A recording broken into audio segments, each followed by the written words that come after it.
Welcome back to our interpreting training videos. I hope you've got a chance to see some of our other videos and a chance to subscribe. If you haven't subscribed, please go ahead and click below and join our channel so that you can see our upcoming videos that we have about once every month.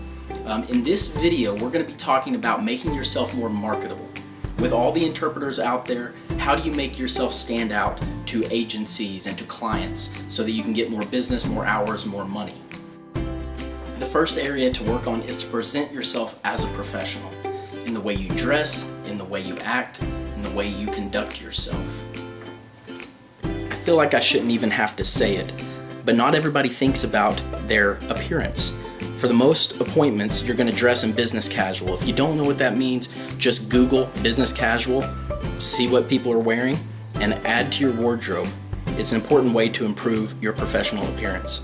The second thing is to act like a professional. Own it. Have confidence when working on assignment. You have a skill set that makes you uniquely qualified to do your job.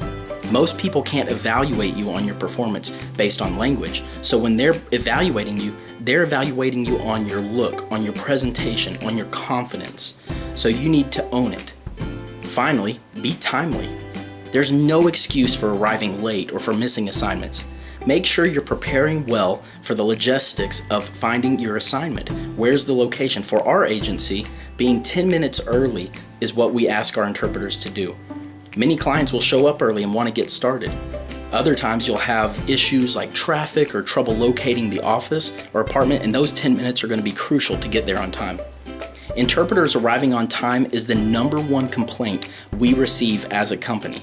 And over the years, we've actually stopped working with certain interpreters because of their inability to arrive on time. So make sure you're being professional. The next area that you'll want to improve is your communication with your agency. Interpreting is typically a fast-paced business. The needs of our clients and the type of assignments we receive are always changing. To increase your chances of getting more hours with your organization, make sure you're communicating with your company and contact person. This means updating your company about your availability to take assignments. There's nothing more frustrating for a company than to have appointments that need to be staffed and not knowing which interpreter can take those appointments. Also, communicate in advance about when you're going to need to be out for family events, vacations, sick leave. It's critical for a company to know when certain interpreters will be out for extended periods of time.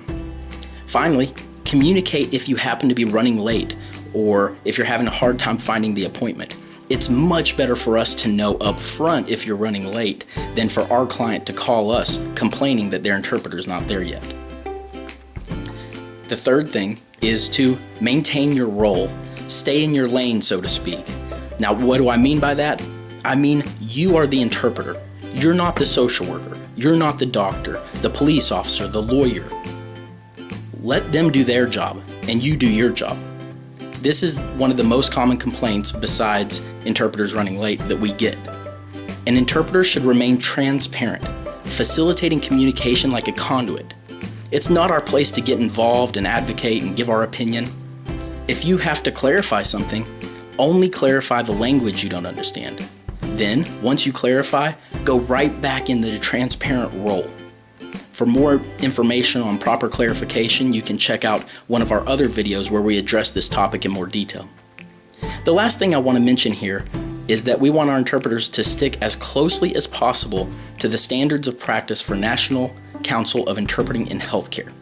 These standards are reflected in our first video, Interpreter Training Part 1 and Interpreter Training Part 2. Make sure you're following these standards and constantly improving as an interpreter in this area.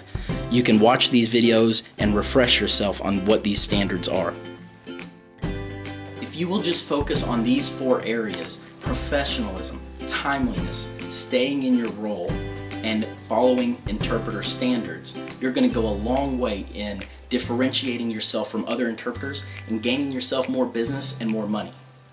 Thank you for watching this video, and thank you for improving as an interpreter.